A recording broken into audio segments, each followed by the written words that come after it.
Welcome everybody to this event of the Swiss Architecture Museum, Context, Pretext, Subtext, with three eminent architects today in the collateral program of the exhibition of Tsuyoshi Tane called Archaeology of the Future. This is an exhibition that has been opened late last year and runs until the end of February. And of course, unfortunately, we had to close the exhibition already some time ago. And it's very difficult to actually go inside the exhibition as of now. If you haven't seen the show, we're doing, to compensate the lack of possibility of seeing it, we are doing more guided tours than ever before. We have done already two tours, two digital tours in German and in English. And there are, if you want to watch any of them, you can actually go on our Facebook account and you will see them there. And I think you'll get a pretty good impression as far as that's possible in a digital realm. And actually next Thursday, on the 11th of February, my colleague Yuma Shinohara will do something that I think has never happened in the history of the Swiss Architecture Museum. He's doing a Japanese language tour of this show, obviously because it's because of its architect. And the Thursday after that, on the 18th of February, there will be a French tour, which we also do. The Japanese tour next week is actually on 12 noon for one reason, so that the Japanese community in Japan can also follow this in the live stream. And we try to find a time that is possible for them to actually follow so that they don't have to wake up at 3 a.m. in the night. Whilst the French tour will be at our usual time at 6 p.m. So again, 11th of February, Japanese tour, 12 noon. 18th of February, French tour at 6 p.m. Yes, so this is for those of you that haven't seen the show yet. Today, we want to basically talk about a concept that is omnipresent, of course, in the discourse of architecture, at least since the times of postmodernism, context, the notion of that which is around, which already exists. We will have three presentations by our guests, by Tsuyoshi Tane, by Catherine Gay, and Emmanuel Christ. I will introduce them in a moment, but what I wanted to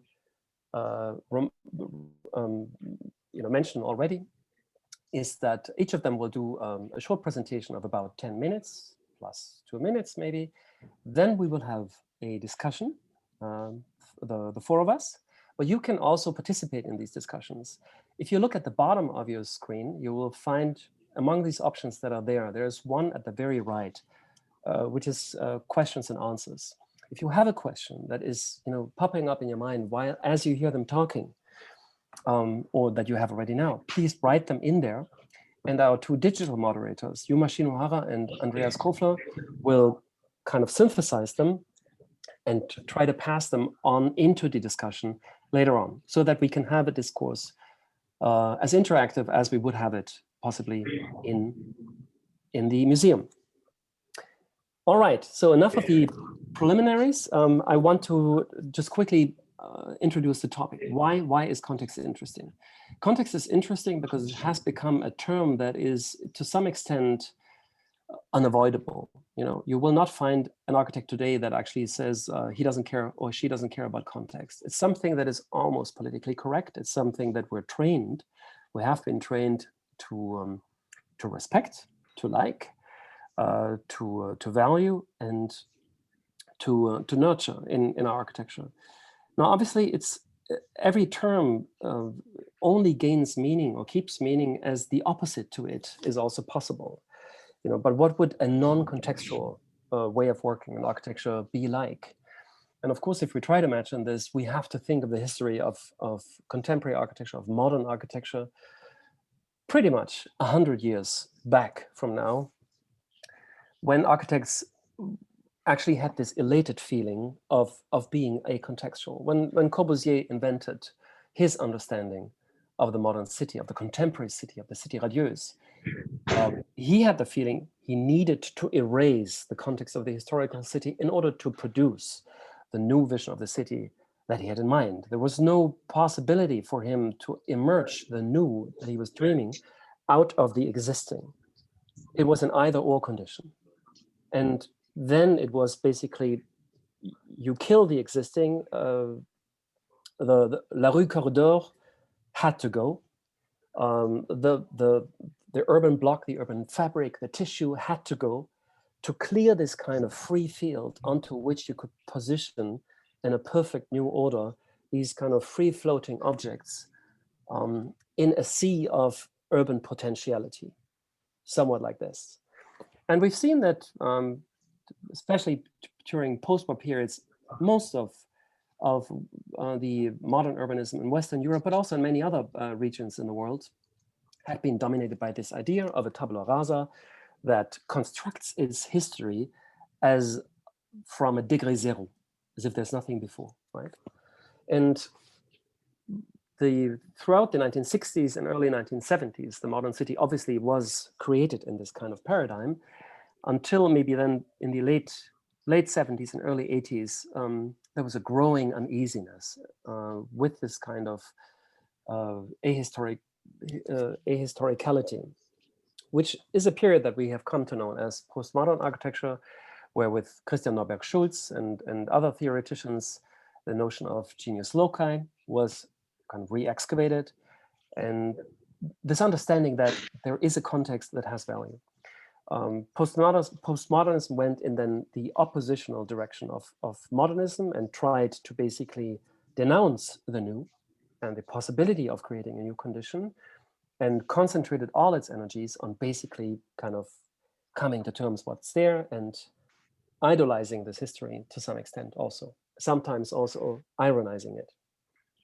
Now, 40 years after this period, I think we are probably at a junction in architectural history where we can see these two notions, acontextuality and contextuality, no longer as binary opposites that have to kill each other so that only one can survive, but maybe they can actually coexist. This is something that we want to discuss today. You know, how can you be both specific to a context and how can you also emancipate yourself from it in order to add a piece of information that is not already there?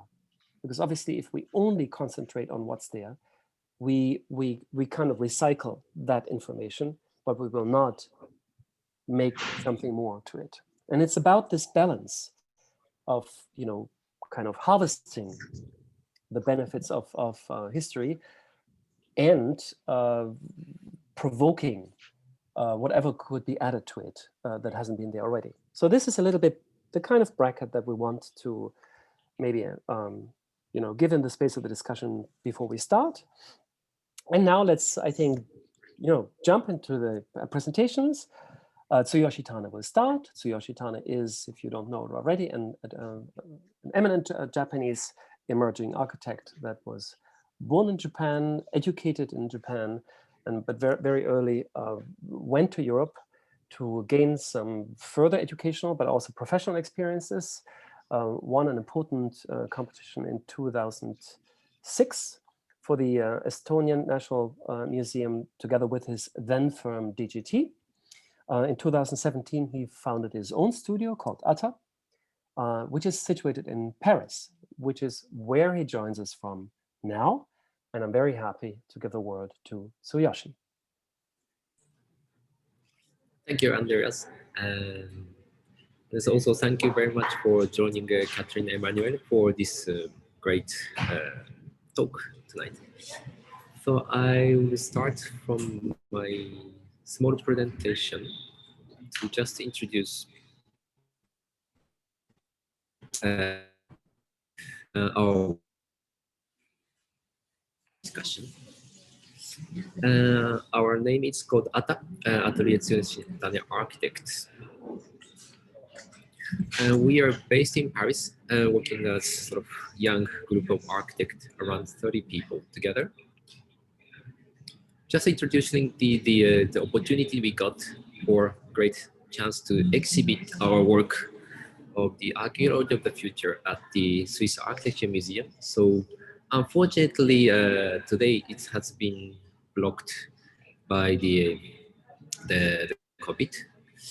But there are many great online photographs, video lecture has been prepared as Andreas introduced. So please, if you have a chance, have a look. And today the talk is about the context, pretext, to think for the base of our discussion. What I want to start is looking at New York as one of the greatest urban, let's say, development in 20th century. I would say the greatest success of the urbanism. But after 1950s or 60s, this sort of success of the designing the new modern city has been exported into all over the world. So the heart of the city becomes sort of limited land to grow higher. So it is creation of the space just produced and then made building higher and higher. Other phenomena, also the amount of people from outside to come into the city. So city grows at a sprawl city to grow and wider get,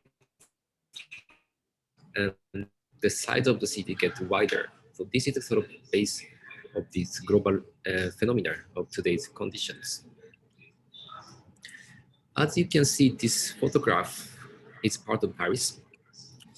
But by looking at the one time that I discover on this kind of right bottom corner has been sort of starting the new construction, other development. And somehow this image made me to confuse in a sense that there was modern building has been there and destroyed to be targeted as sort of new development, while other image of Paris kept as image of Paris stays as Paris. So the idea of this new modern building built in 70s has been demolished earlier than the old building of Paris.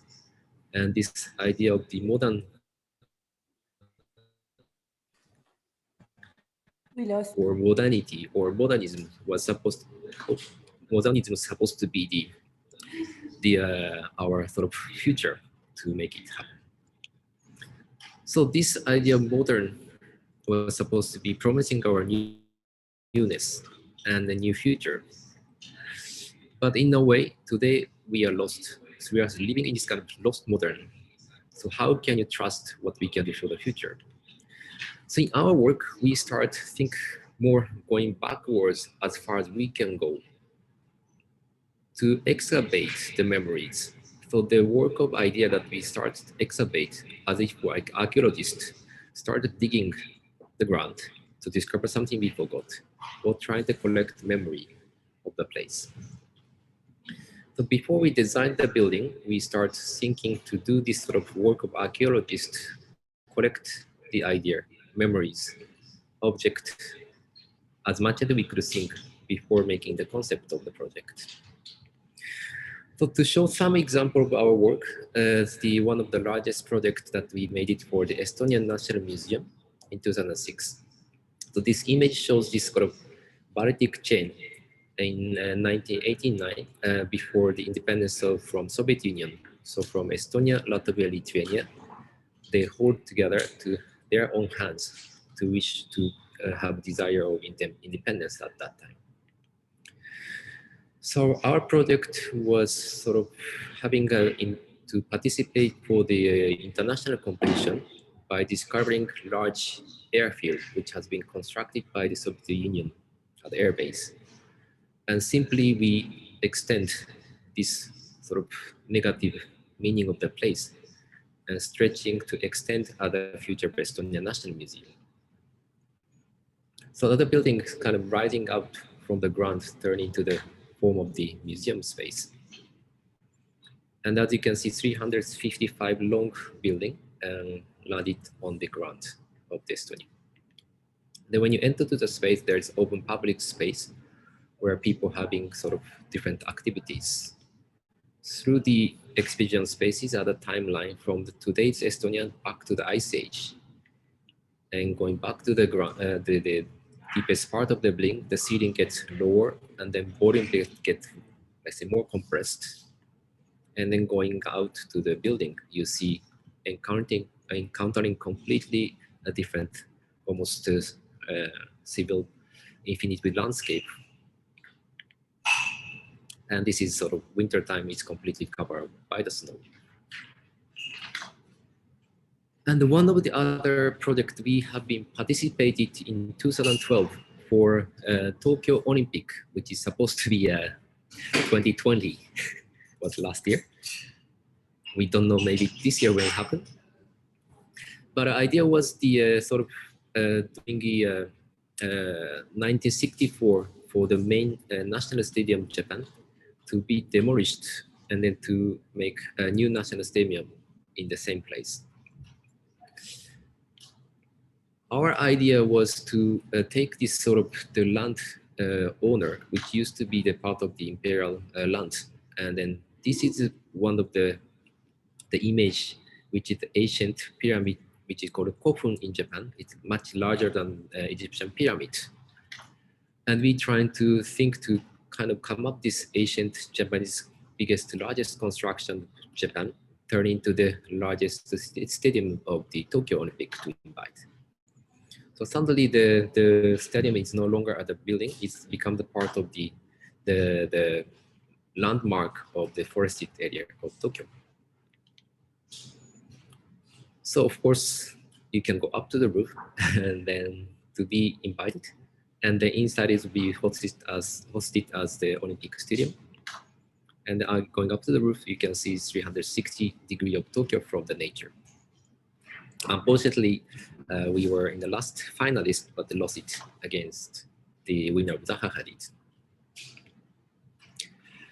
And this is also the project that we have been constructed last year in the first time for the Contemporary Art Museum in Hirosaki. And building has been made nearly 100 years ago, and the sake factory and turned into be abandoned for many, many years. Also, this was one of the first cider factory, which has been brought it from a French technique to invent it and then to be placed as the first place in Japan. So we were sort of, instead of like making this renovation become old and new, actually trying to maximize, to use the same technique of brick making to use it as much as possible to cover this, like let's say, demolished or repaired places into the extension and then surfaces of brick building. And also that the roof was creating this kind of a memory of the cider factory. So we used the titanium as a material to cover up with the sort of cider golden roof to be manifested as cultural importance. So the entrance sort of extruded to welcoming the people to the inside of the building, and even the concrete ground surface turned into the brick surfaces. And also the exhibition spaces to maximize sort of preserving the existing condition to host other museum spaces. And this is one of the, let's say, drone shots, so that the titanium is kind of keep changing by the lighting environment and to make it a sort of beautiful landscape in the late afternoon. Other small housing project of Tokyo, which is in Totorogi in Bari. It's one of the residential area in Tokyo. Totorogi is sort of like Bari at a hilly environment, which was one of the conditions. And as we do the research that we've been researching to think what still make a house be living in the heart of Tokyo, by looking at the sort of environment of Bari, that we discover sort of dry and wet environment to expand our imagination to go as far as extreme environment of wetland and dry land, to think for the primitive, let's say, houses, how they survive in sort of extreme environment in our planet. To come up the idea to sort of superposing between dry and wet into one piece of architecture. And we are so excited this kind of idea of doing it. So we try as much as possible to collage them to make it sort of dry and wet architecture to look like one of the most primitive typology of the housing. So that becomes sort of the house in Tokyo, but it doesn't look like a living Tokyo anymore. So some way to maximize sort of green Bari area to welcome back to the older forest, and then we lift up the house on the top. So when you're inside, we dig down 1 meter in the underground to be surrounded by more larger piece of trees. And then when you come up to the master bedroom, you're almost surrounded by the trees. And then upper floor at the third level, at the kids' room, you'll see more over the trees to look around the city of Tokyo. So that becomes sort of small house in Todoroki. And also like one of the projects we would like to introduce from last year, we've been working in the sort of old small water canal from Edo period in Shibuya. So from 2020 to 2025 for quite a long project. And this water canal has been made as a lifeline of Edo, sort of ancient Tokyo, name of Tokyo. So it's almost nearly 4 kilometers of long stripes of the water canal has been, today is buried in the underground. So Shibuya is asking us to design sort of the high line of the Shibuya, but actually the condition is completely different from the high line of New York. So we came up another idea of how we can rehabilitate sort of water canal into something different. So in a way, we sort of start conceptualizing what to do to come up sort of creating sort of farm river. So the farm becomes sort of mainstream of this, let's say, water canal, and at the green space turn into the sort of food production in the city. So we propose sort of nearly long 4 kilometers of continuous, let's say, urbanscape turn into sort of almost food river going through the city in Shibuya. So these are some sort of small short introduction of what we do today. Thank you. Thanks a lot, Tsuyoshi. We'll get to talk about it later, but let's move on and we'll go to Catherine. Catherine Gay is an architect who, together with her partner GayMenzel, founded the office GayMenzel in 2013. So that's not so long ago. It's still a young, emerging office from Monthey. That's in the south of Switzerland, in the Canton Valais. It seems to be like in the last corner of Switzerland, but then in some way it's also quite, you know, in an interesting context, because it's one of the few places where you can actually cross a boundary over a skiing region, and you can ski in this region, the Porte du Soleil, and need a passport, because if you go on a lift, you may end up on the French side. So it's a very interesting context in which they have built a number of highly regarded realizations in the past years. We've had them for the first time in our Schweizweit exhibition in 2016. This is where we met. And I like a lot their work that is extremely specific to the built context in which they operate. It's both emphatic, but also very critical. And that kind of mixture interested me a lot when I thought she would be really great to have here. So Catherine, we're very curious for your presentation, please.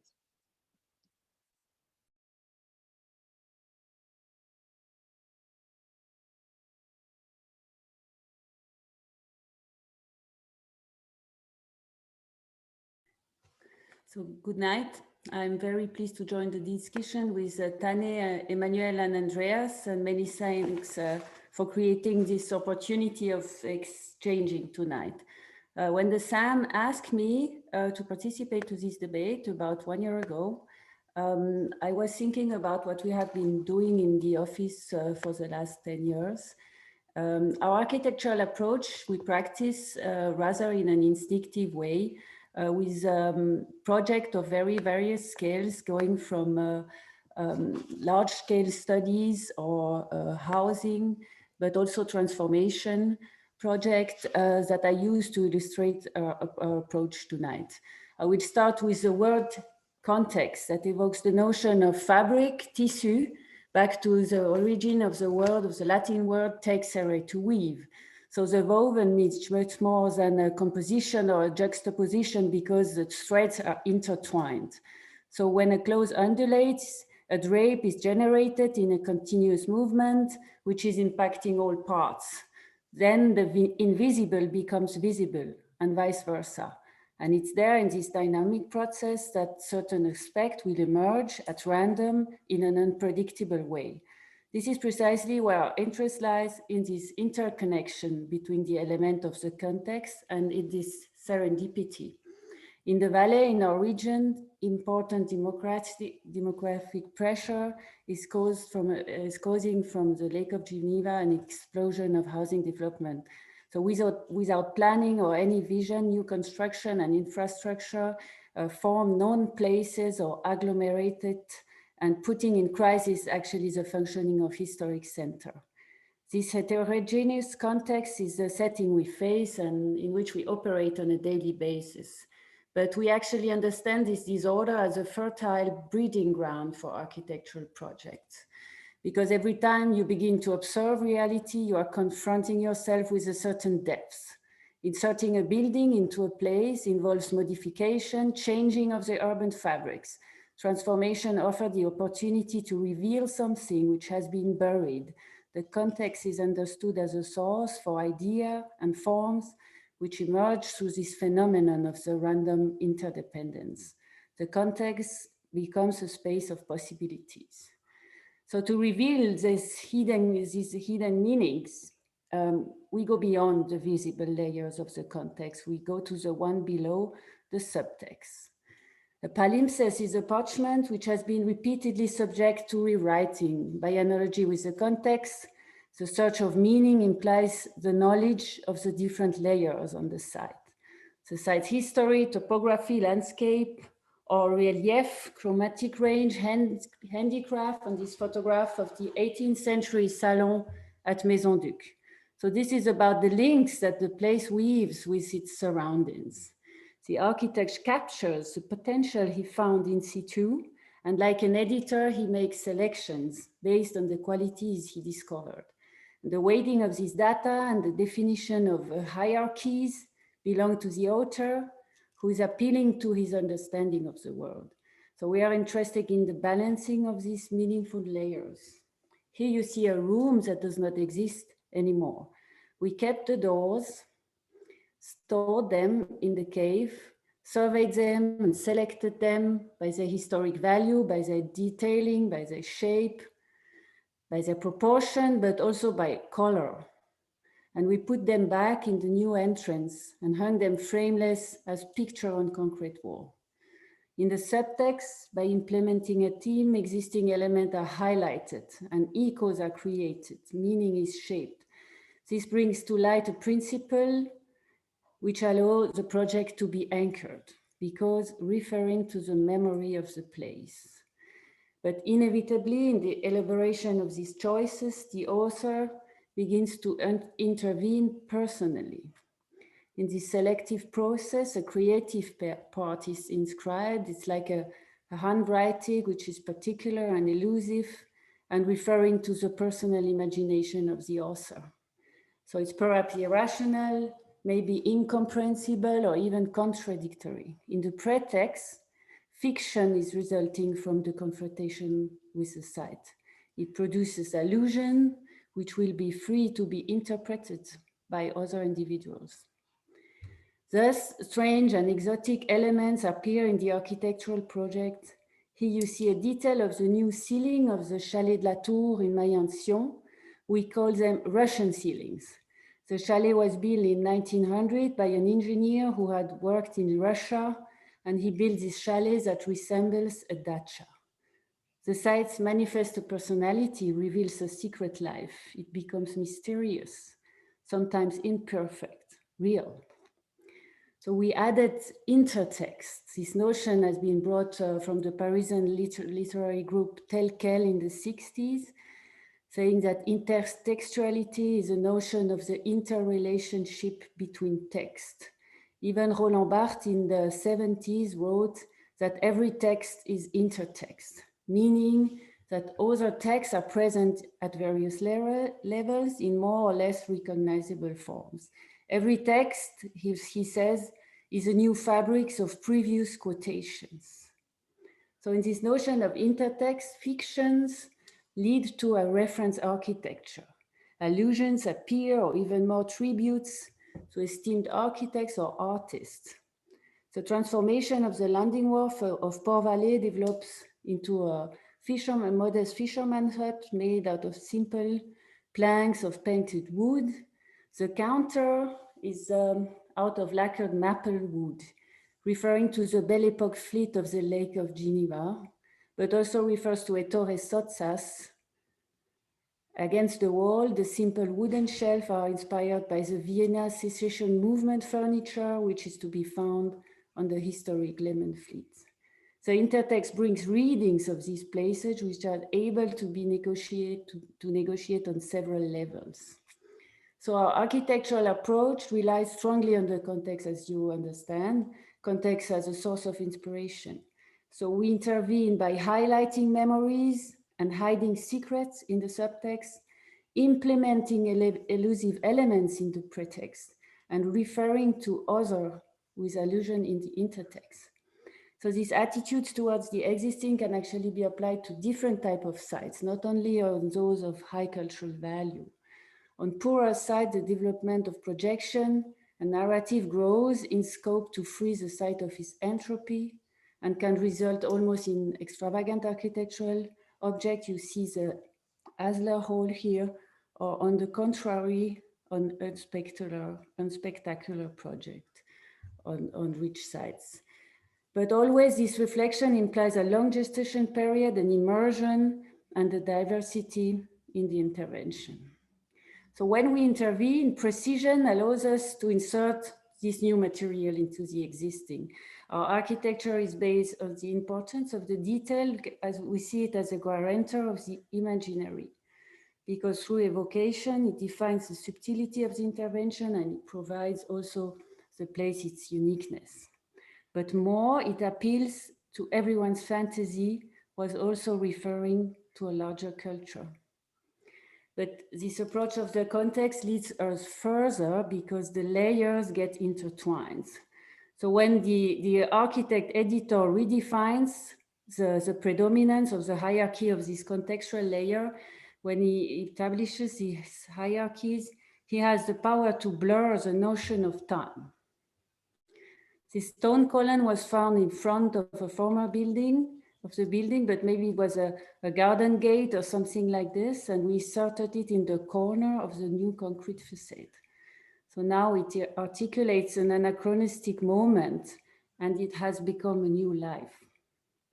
The independence of this different layer, which allows us to put chronology into perspective, has already led us to consider our work as transformation of our own projects, as moments, always ready to assimilate further alteration. And here I would like to bring Roland Barthes again, who questions the position of the author in these texts, the death of the author.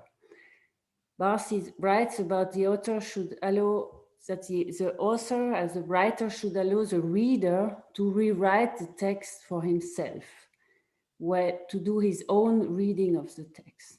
But of course, as architects, we are not dead, but we share this idea of a work which sometimes escapes us. So going further to this idea of the blurring, the author develops a precise vision, but simultaneously, he sets a strategy of vagueness at the level of the realization. Throughout the work, this slight fluctuation allows the emergence of unforeseen riches of serendipity. Here you see on this picture, it's the double height exhibition space of Maison Duc.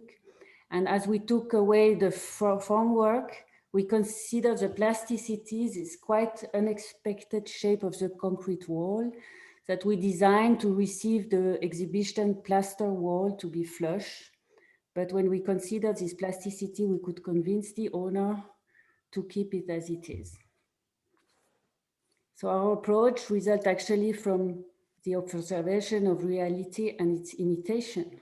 It's the fascination of this imperfect, and it's the enchantment of the unexpected. And this research for precision and vagueness has a scope, and for us it's appropriation. So the highlighting of several layers of reading is fundamental for us because the many facets of the strata are considered like anchor points that would allow the user to interfere with his own emotional and cultural background. So we welcome misunderstandings because our vision of a porous architecture, which is far from aspiration, is supposed to make place become permeable in order to create a connection to meaningful environments. And I will conclude with our teaching experiences. We are developing a methodology that helps students understand the creative potential of context. At EPFL, Urban Legend is working on narratives that are based on contextual imaginary. At Archaeology, we are addressing landscape as a founding actor and trigger of architectural projects. So thank you very much. Thank you very much, Katrin. You have to end the screen sharing. Very good. Thanks a lot. Many interesting points that we can follow up in the discussion later. But before, we will now hear Emmanuel Christ. Emmanuel Christ is a founding partner of the Basel-based architectural office Christ in Gantenbein, which was founded in 1998. And they have made themselves a name with a series of large-scale realizations in Basel and in Zurich museums. Most of all, that very importantly intervened in very defined contexts, and they have a very pronounced position with regard to the topic we're discussing today. And I'm very looking forward to listening to Emmanuel spell it out. Thank you, Andreas. Hi, everyone. Good evening. Thanks a lot to Yoshi and Katrin for your beautiful lectures. So I will share my screen. I prepared a few more slides, so maybe it's perfectly matching your substantial presentations. Let's see. So I'm sharing. Hold on a second. Voila. Do you see that? Yes. Okay. What I just prepared for our conversation is a bit of maybe it's a collage of a few bits and pieces on reflections on the term of context, and I try to understand how I would define this term. In the first, I should say also maybe towards the audience. First, okay, context. I mean, there is no not much more boring than context, as a discourse. And of course, you start to think, and it's obviously the opposite. And what I would like to focus on is that context, as I see it, and as we could probably also discuss it, and I think it's very much what you were presenting, is that context actually could be seen as a methodological term, as a cultural practice, so to speak. And I would like to start with a few considerations stating that context in this understanding as such doesn't exist. And so context depends obviously from the standpoint. So depending on the person that is looking at something, or depending on the object we're looking at. In other words, context is the framework. It is this what's around us, depending on where we are and what we're doing. And I'm proposing the notion of context as a construction. Context is a construction. It's something that we build up intellectually and ultimately physically. And as a reference to your beautiful show, Tsuyoshi, that I unfortunately missed at the opening. So I I know it from the photographs, you know. And speaking of creating and building up, constructing your own context, I of course refer to that cultural practice of collecting objects and creating a cosmos, a world around you that is the context of your thinking, of your making. And I think every creative mind needs a context for its inspirational work. And of course, this applies even more so to architects. And I just brought some more pictures to that show, and knowing that in the Architekturmuseum right now, there are maybe a few thousand photographs and drawings that you collected. And I'm just bringing to the table, so to speak, a few more. And this is a section and a plan of Sir John Soane's house in London. So it's, I think, in the early 1800s, where this famous architect and scholar builds his house as a context to his thinking and working. So we are seeing a collection of things, namely architectonical fragments, pieces of ruins, plaster casts of architectonical elements like frieze and decorations, the console up here, a capital of a column, and so forth. I guess most of you know what I'm referring to. This is a photograph of that same environment, as we can also visit it still today. So it's maybe one of the most, still, I believe, most wonderful contexts that were created by a very inspired and very ambitious mind. And of course, collecting knowledge, collecting images, collecting objects has to do with your personal experience. It has to do with memory. It has to do with time. As we refer to the title of your beautiful show that is called Archaeology of the Future, I think the notion of time is very clearly at stake. There is no context without the notion of time, and probably also there is no context with the notion of memory. And this brings me to another collection of images, a very famous one that I personally find very fascinating. I didn't see the show this year, last year in Berlin.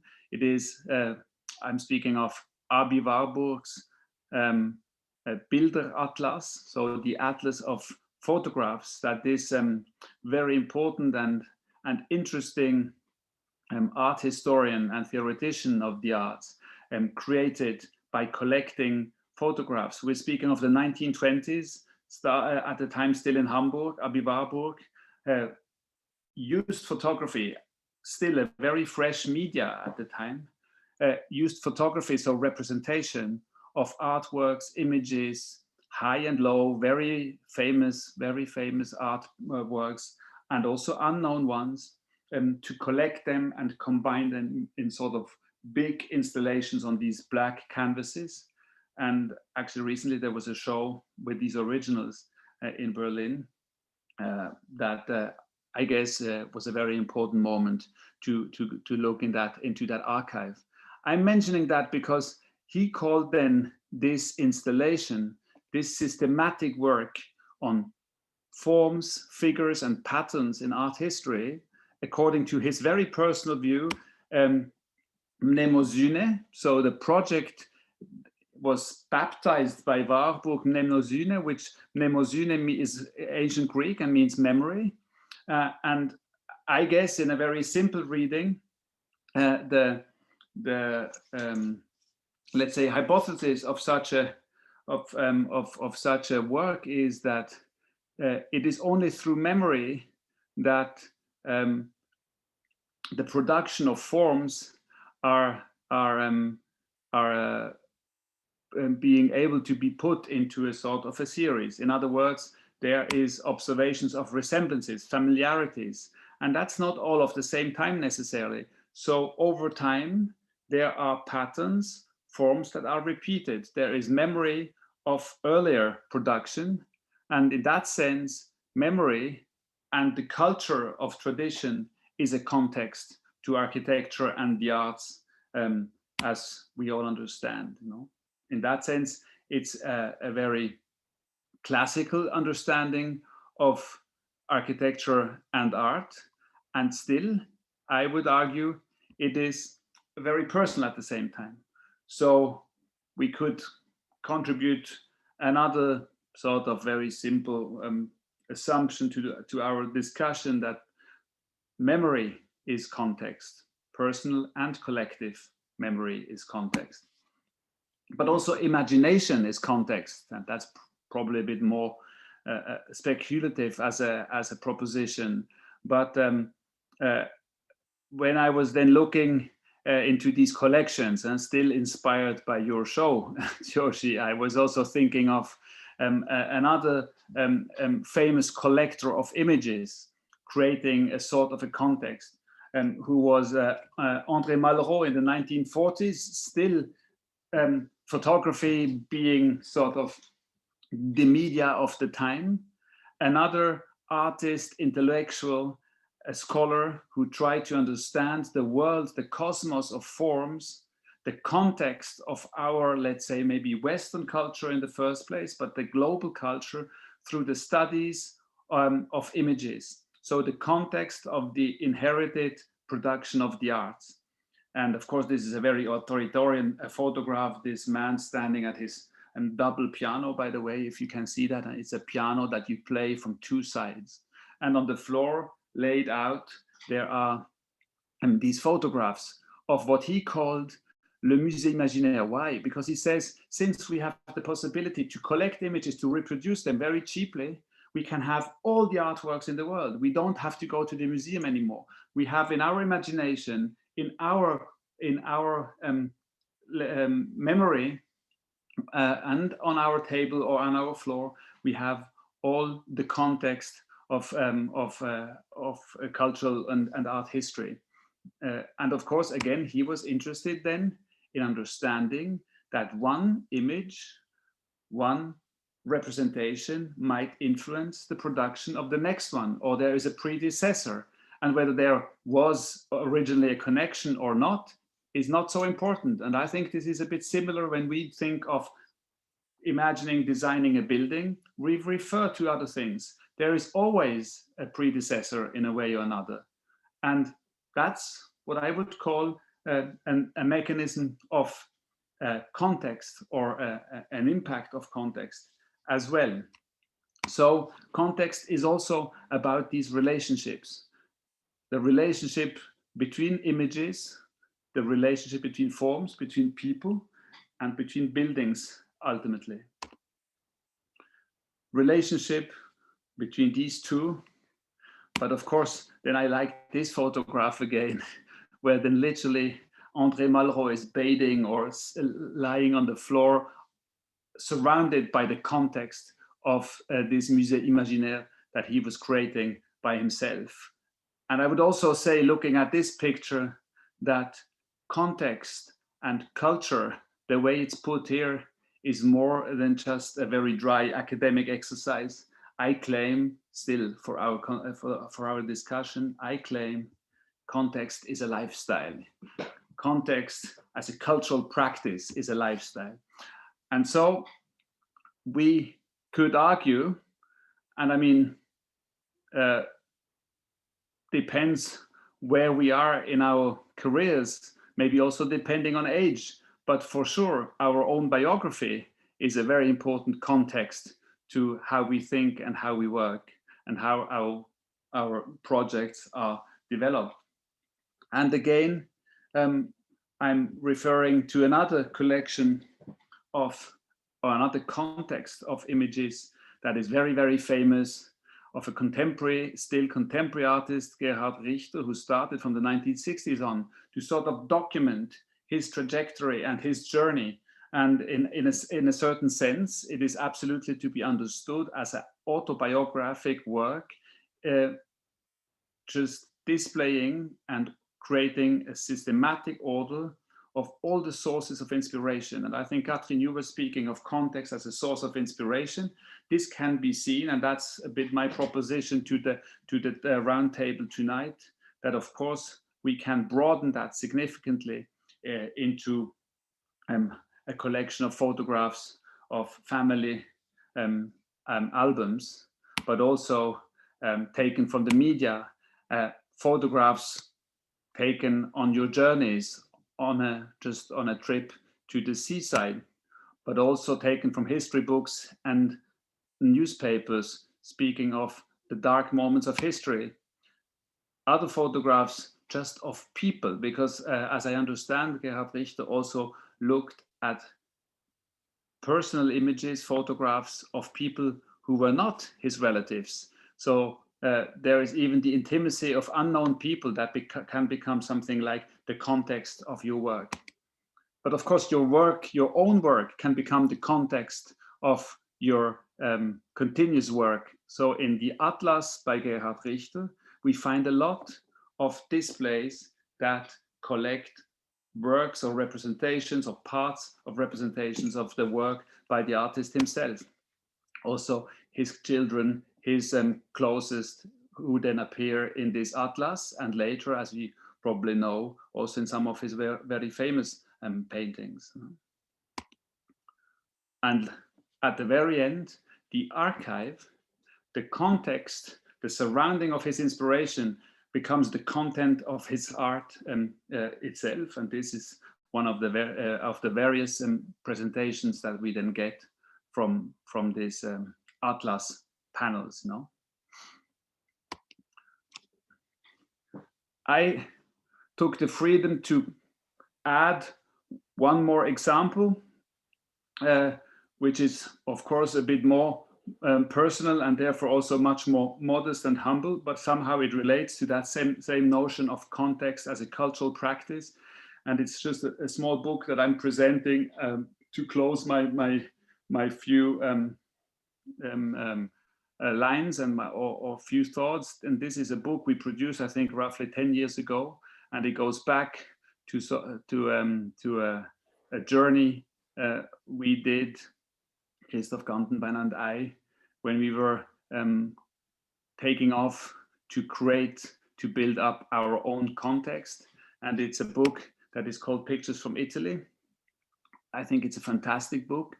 Not so many people think it's a fantastic book, therefore I'm not sure whether it's out of print. So, but it's getting a bit more valuable. So you better look out for it.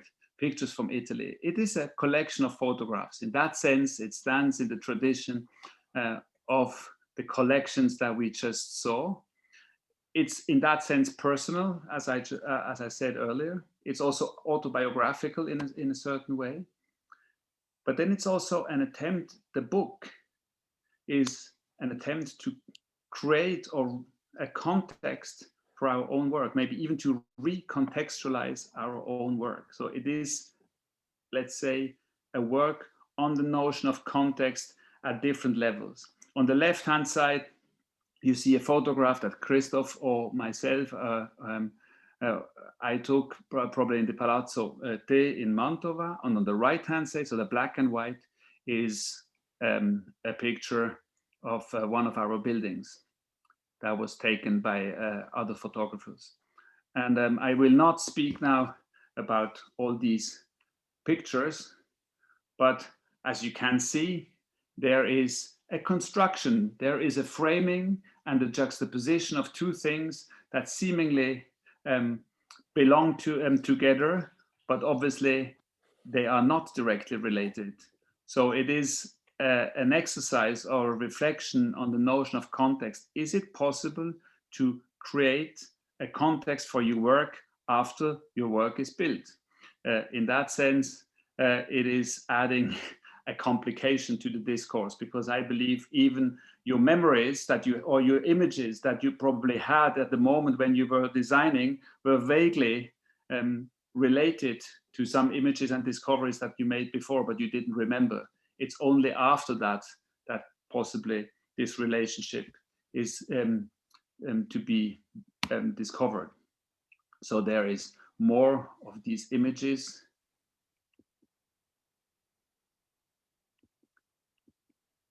And this is another example that actually is in Basel. The building on the right is our project.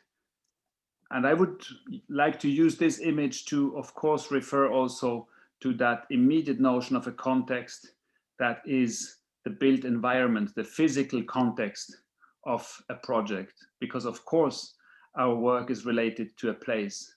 And of course it has to do with what's around our building site. And this is on Missionsstraße in Basel. It's actually a home, a Wohnwerk. It's a home workshop for mentally disabled people. It is a building that stands in that street, and I would say the memories of Italy play a role in that project, yes, because it has to do with that understanding of context, that the context of urban fabric is to be,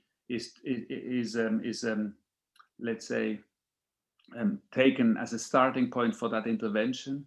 There is an understanding and a research on the typology of that type of buildings.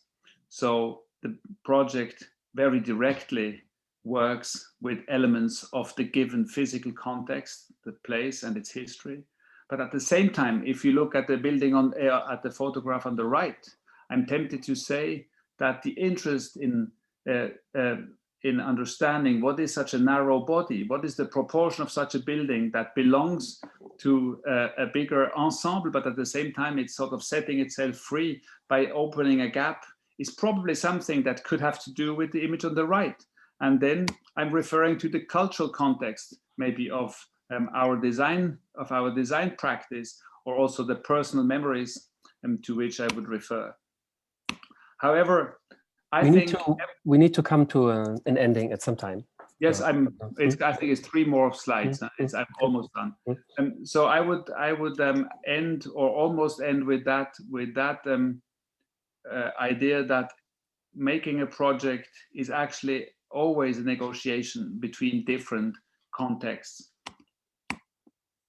And I think that's what I wanted to show with this series of these old pages of that book that I still like so much that I steal your time with this. I think that's the very last page. So yes, that was my add-on to the discussion. Context, a cultural practice, something that goes beyond the actual site. Thank you very much. Thank you, Emmanuel. Super. So I think now we can all see each other again, the 4 of us. Thanks also to the audience for your patience. There have been some questions that have been asked in the Q&A space, which we will try to pick up in the discussion. And you can also ask more, obviously. Seeing the presentations, I have the feeling we have a multiplication of the possibilities of what context could mean, right? So we have, there is some sort of a, like the immediate physical context that we all know of, which is the kind of meaning that we, got maybe at schools and stuff like this. And then there seems to be a non-physical context or a non-immediate context, references that seem to play upon the context you're actually intervening with, and they have some bearing, or you interpret or you import it to the site and use it to shape your intervention in that site. So in some way, these references that are not maybe immediately locally present or visible, will be drawn to this site. I would love to know from you, if we build up a spectrum of the physical and the local reference of context, and a non-local and more remote context of more remote understanding of context, like things that you've seen in books somewhere else, where would you place context? More on the physical immediate size, or more on the immaterial size? So what, where do you position your understanding of context more? In the immediate physical reality of the project that you're doing, or in the cosmos of contextual references that you could draw towards it?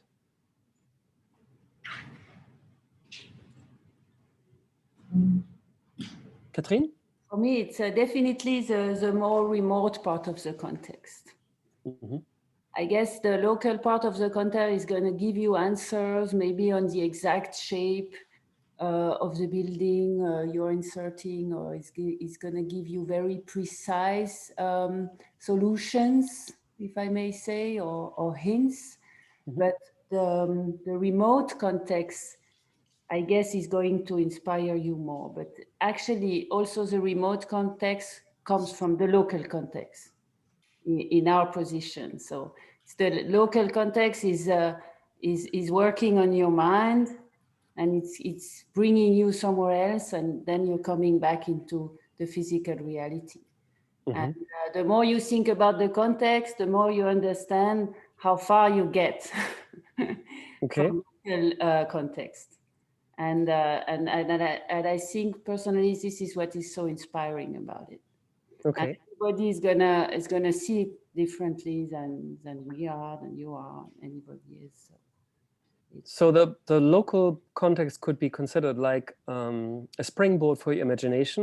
You see something, and it kind of propels you into something else that is triggered by this kind of information. And then you jump that information back into the local context, and your project is the carrier, sort of, right? Yes, totally. Okay.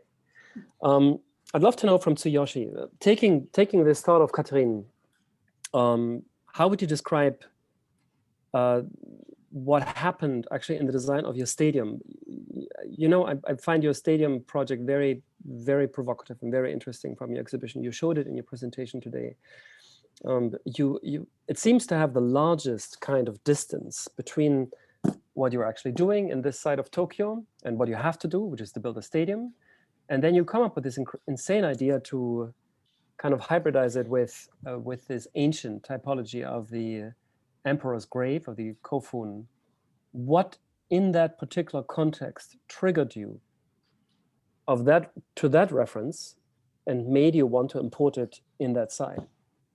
Was it the context, or was it the typology that you had to build with, meaning the stadium? It was a context in the sense of the idea that they came up from. Because of the land has been sort of given to the Meiji Empire 100 years ago. So there were two areas. One was given to the, let's say, celebration of the Meiji Empire, become the shrine, and the other side becomes sort of their Meiji Empire's given site for different activity of culture and sport. But after 100 years, this modernization of the new, let's say, imported culture starts forgetting about what was there, what was meaning of the given places. So in this way, one of the Meiji Empire shrine site becomes the project of 100 years forest. Now it's being successfully, actually this year becomes the 100 years anniversary. They had a celebration last year to make this kind of event. But our site was almost nearly forgotten. So in order to create this next 100 years project for making another large, more manifesting pyramid as large, not a forest, but a mountain of forested area, in a way, my answer is the same way that the local reality is so strong at the context, as you say, that it's just we have to make it in a real life. So to not work on this kind of reality of the things, so we trying to fantasize to make the idea. So this power of idea in architecture that we more trust, and came up strongest idea that we could come up from always archaeological aspect to go as far as we can dig and dig and dig to discover something we wanted to create to the future. That's how you will always try to think that way, to not belonging to the today the reality that architecture has such a long time lifespan than a short span of reality to deal with answering the solution, responding to the neighbors. So this is why architecture should have idea more long terms of timeline of the past and the future can be connected, not just being new and then become old. This is how we think in a way. Do you think, just to stay a little bit more in Japan, that this kind of strategy could only be, could also be applied in Europe? Or is this a Japanese tradition? I mean, to take this kind of like a sacred typology, like this kofun, and kind of put it on a stadium. I'm just trying to imagine somebody's making a stadium design here and putting a Gothic cathedral on top of the stadium. Why not? Probably not. So you wouldn't propose this in Paris, for instance? It could be.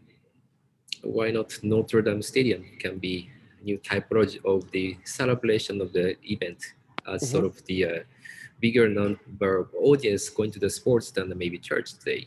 So this kind of celebration, the event space can turn into our contemporary society.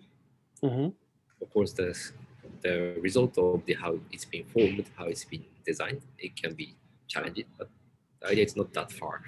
Okay, good. I'd like to make a little game with you, which is I would like to look at each other's definitions of context as if it was a reference that you could play with. So I'd like to contextualize you among each other and ask, for instance, Emmanuel to look at the definitions that Catherine was giving, and maybe you can tell us a little bit what you found inspiring or triggering or where you disagree.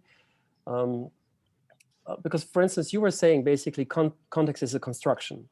That's an interesting difference towards the traditional understanding of context, where there's a lot of interpretation inside. You look at the context and you draw something from it and you build onto it. And you say, no, basically it's a construction.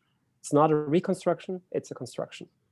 In the work of Catherine, I have the feeling there's these layers of meaning that she brought in through these different terms, adding intertext as a one more term.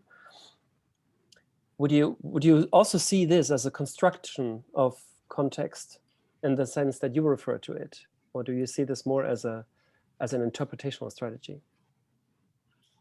I see it as a very interesting strategy to create something new out of yes, partly the finding on a given context, but what I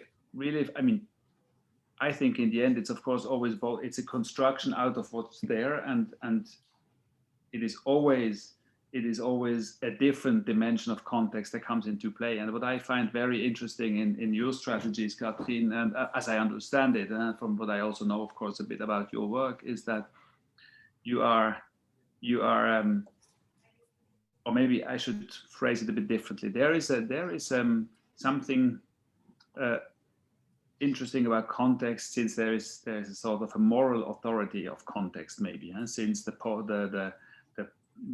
postmodern or late, let's say 70s, 80s, when context and the city and its potential and its memory was rediscovered.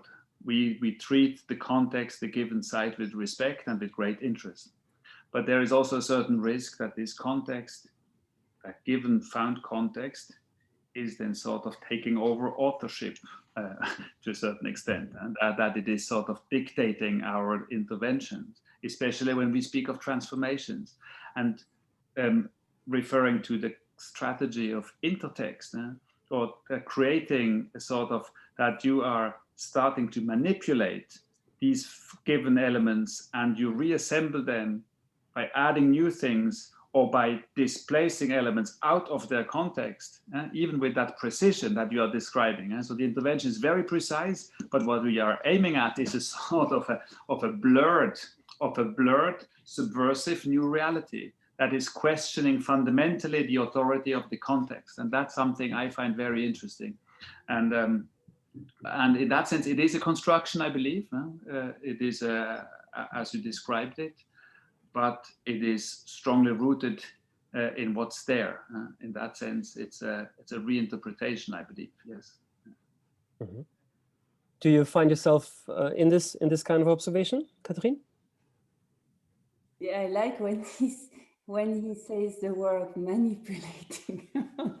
Manipulating, Likes yeah? this idea. Why?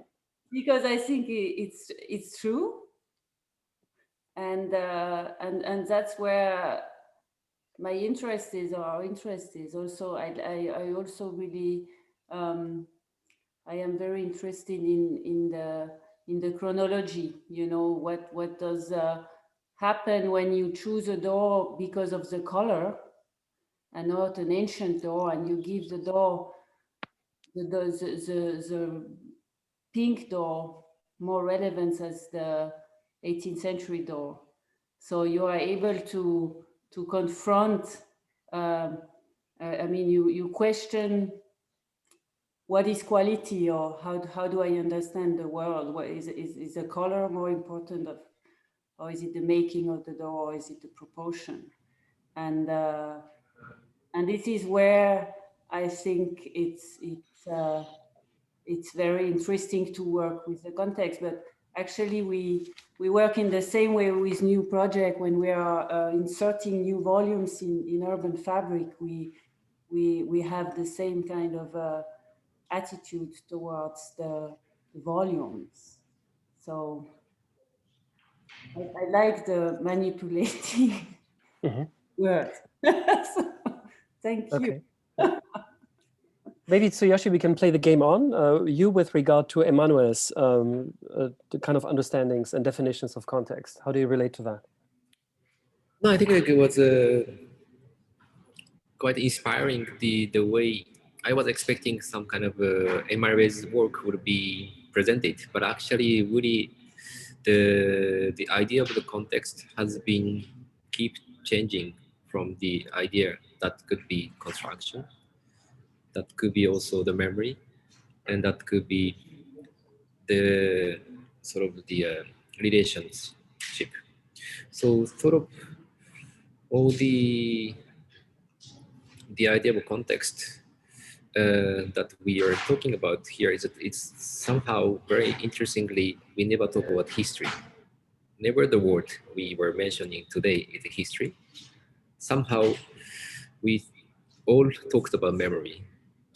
So somehow this kind of the manifestation of the ideology that we came up from, I see the very strong connection with among our project.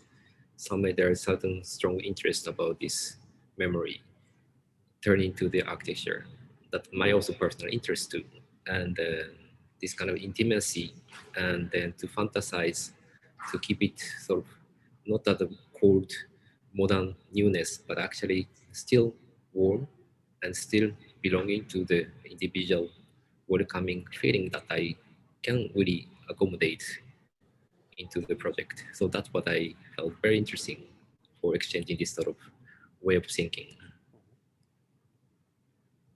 Okay. I'd love to make the full circle with Catherine regarding Tsuyoshi's work.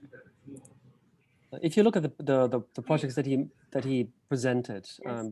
can you draw a connection to the way that you work, or are there things where you think, well, we could never do that?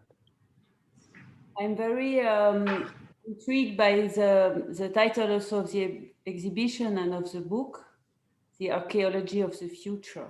And I think that the minute you read this title, you understand that you're also working on the timeline. And as you showed in your presentation, when you were digging into the ground, I really love actually this link from the very ancient, you'll be talking about very ancient architecture to contemporary architecture. And to me, it's very appealing because I think architecture is one domain that has always been responding to the same needs of people, of users. So we are able to go very back and revisit again and again the same question of, I mean, the amphitheater or the stadium, and you know. So for me, it's very appealing that you actually merge all these different typologies or buildings, and you're able to switch very contemporary architecture to ancient architecture. Mm-hmm. Okay, I like the observation quite a lot that Tsuyoshi just made, that we were not talking about history but about memory. And I was just wondering, since you all place such an importance on this kind of expanded notion of context, that's not immediately relating to the physical, but that draws upon from these many references. Would you go as far and say that it would be even possible for you to work on a context or in a site that has no built context, that is kind of virgin? Imagine some sort of desert context in the Arabian Emirates, where a new town has to be built, and you're asked to do this. Do you think it's possible to build in such a, let's say, site without inscription in a contextual way? Or, I mean, is it, in other words, is it possible to avoid a tabula rasa approach in a site that more or less is tabula rasa by referring to memory as a principal embodiment of context? Or will it, I mean, will you then by default fall back into the position of the modern architect, the homo faber that finally says, finally there's no reference for me, finally there's nothing that I have to respect, finally I can just blow my imagination on the site and just start afresh? Who would like to answer? I don't think there is such place on Earth, Andreas. Are you sure? I mean, something must be growing, something, Or well, the question is in an abstraction. It's a question of, is it about abstraction? No, I mean, for instance, the situation in Saudi Arabia is quite interesting at the moment. Saudi Arabia is trying to get away from the oil as an economical basis of development under this new prince. He has developed sustainability as his most popular intellectual toy, and wants to build new cities and new infrastructures and new everything in places that have never been urbanized before in the history that we can, as long as we can see. So we're dealing with a context that has no kind of precedent in terms of a physical inscription, other than very ephemeral ways of appropriation by travelers that go through the desert in caravans. So that kind of context, I mean. So I think I would still be contextual, because then energy would play such a big role that we use a context, Mm-hmm. Would you agree, Emmanuel? I think that it would be abstract. It would have some directions. I would agree, yes, in the sense that I must confess here that I can't imagine a project that is not trying to establish ties and relations with different layers of context, whether it's the climate or the, and I actually, so I would state there is no project without context. I mean, a project that, this is an interesting intellectual experiment. Is it possible to imagine a project that is so idiosyncratic or so self-referential that there is no context anymore coming into play? But of course, it's ultimately a bit of a philosophical question. More practically speaking, we had, I was thinking when you were saying that, Andreas, in a very, very tiny scale, I think it was like 2004 or so, we were invited with that group of architects from a bit all over the place, by Herzog Böhmeron and Ai Weiwei in China, but that was really in a park. When we went there was no park, there was no nothing. It was really, and then to create a little pavilion or a shelter that is, and there literally, it was a very interesting exercise to come up with an idea of a context that is at least physically not really there. And then that's not now more like biographical, but we were desperate to create the context, and the ultimate reference was nature. So we built something that tried to relate to a tree, because there was a lack of physical urban context, so to speak. And as an experience, this is very interesting and very telling, we didn't import a sort of an idea from Italy and bring it to China. So it was a need to root it in a context that was not there. So nature was the ultimate reference, interestingly enough. Mm-hmm. So basically it means it's always some sort of physicality that you will draw upon when you try to anchor your project in a site. It's not the musée imaginaire that you take, that you take just a reference from the back corner of your, of your preferences, of your bookshelf or so, and then said, if there's nothing, I'll just project this upon it. You will always try to actually sniff something local from that place and then extract that. That it is anchored, but also, I mean, I'm curious to hear from the others, but I mean, this is maybe, I'm tempted to say that perhaps over the course of time, that this immediate physical context became, or I'm asking myself whether it became a bit less important, since also there is this accumulation of a widening context that you have in your baggage. So maybe I need, that's very personal now, maybe I need less context framework, physical framework than maybe 15 years ago. But that's, okay. I don't know if this is, maybe we speak about that in a couple of years again, whether this makes sense or not. Mm-hmm.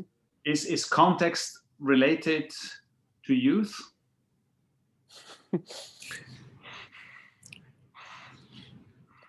Or you would say that with growing age, you need less of it, right? Yes, probably. Is this maybe the state that Valerio Olgiati is in when he's trying to look for a non-referential architecture? Maybe yes. I mean, maybe it's also about building up an authority as a designer, But I don't know in the case of Valerio what this shift is. I find it a very interesting thought, and the sort of the emancipation from the reference. And now the question again is context.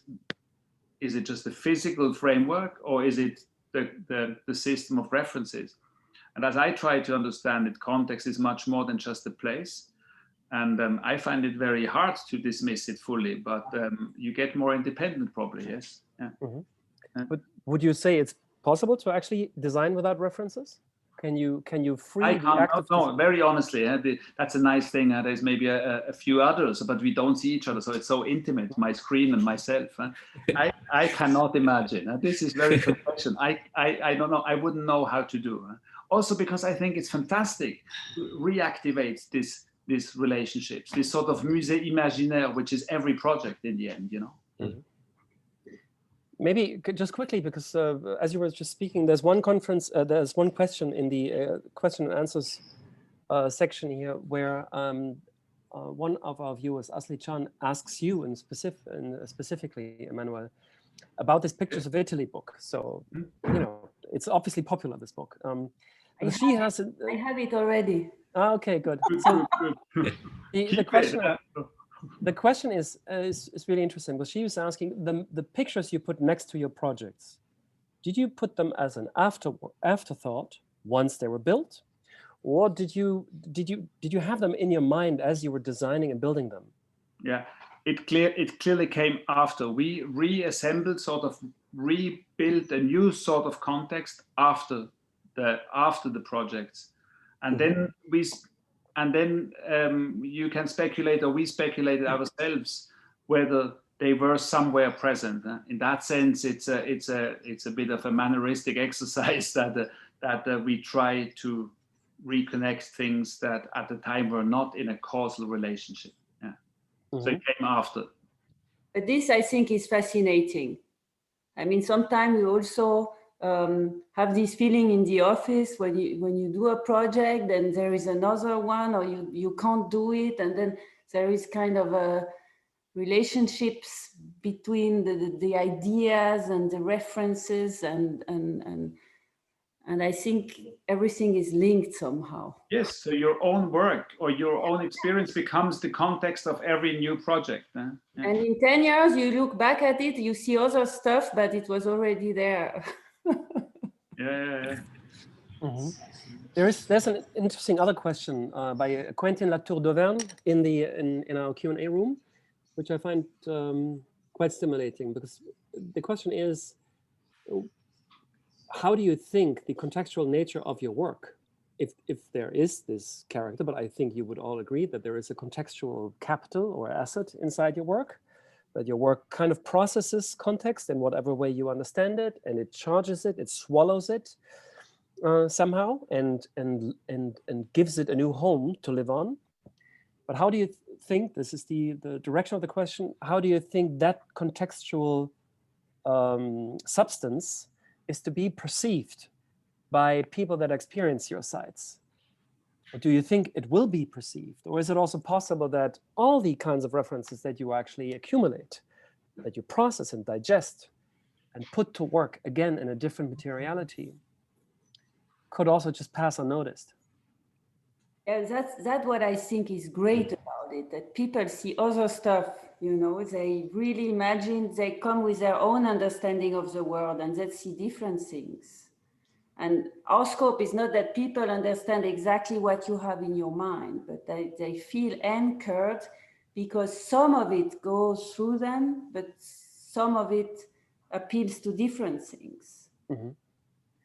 But isn't that more related to the death of the author that you referred to in your presentation by Roland Barthes, that basically the architect disappears because the reader rewrites? You know, it's all about this kind of gray shade thing. It's still there, but no. But could there be also a death of context in the perception of the viewer of your site, where that kind of contextual consideration kind of is lost? Or will it work somehow? I like the idea of it, but I don't know if it really works, you know, because I think there is, in the transformation I've been showing, there is too much of a heritage, you know, that people understand, you know. But then you're surprised because they see other stuff, or maybe sometimes, I'm talking about the Galerie Duc, they had this exhibition, and I came into the room and I saw this all of this picture, and it was so perfect, as I would have designed it myself or with guts. And they spent 3 days or a week in the room to find out how to hang the pictures. And it was a very, very strange feeling, because I had the feeling that they saw through our work and they understood completely what we were looking for. And this was very strange. And of course, appealing. Okay. So sometimes people really see through it, and sometimes they don't. Okay. Do you think it's a problem if they don't? No, I love it. Okay. They don't have to see through me, you know, I don't want this. So I prefer that. I would just like that they enjoy it, or that they feel something, you know, that they find their own place, so that they can, you know, appropriate. That's, I think, our scope in the office. And then it has this life without the architect, which I think is very important for work. Okay. I remember that Roland Barthes, whom I like a lot, probably like you, in a very beautiful book called Le plaisir du texte, the pleasure of the text, described meaning as a kind of contraband that you smuggle through, you know. And so you invest something in a work, and it's hidden, kind of, and maybe at some point it gets discovered. So maybe this contextual kind of investment is also this type of contraband that may or may not actually be unfolded and then operate its power. I wanted to ask something. I want to, you know, as I'm juggling around between my own questions and the questions our audience is putting, I think it's important. There was one question that I actually found interesting, where someone called Christian Thiago Peterhans actually asked, do you also think that some architects use context as a pretext to legitimize their projects that are actually not contextual at all, or where they try to push something through using or how would you say, abusing context to actually do something that isn't contextual at all? In other words, can context be also a propagandistic strategy to achieve goals that have nothing to do? It can. I think it can. I don't know. Tsuyoshi, what do you think? I think like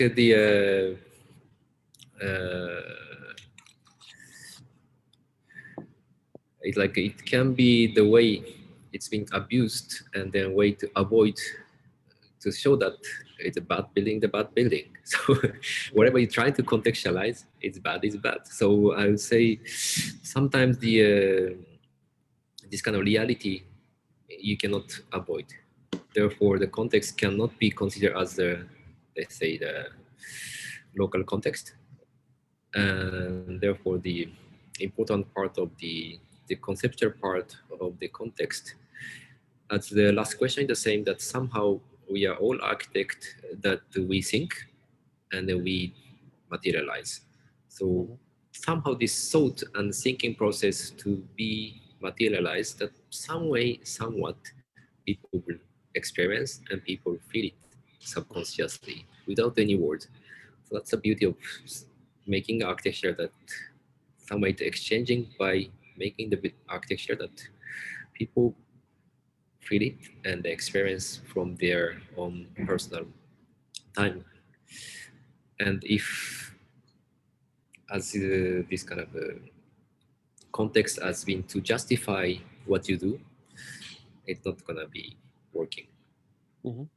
Can you quickly name a project that would actually use this kind of abusing strategy? Is there any project that comes to mind, just as a fun reference?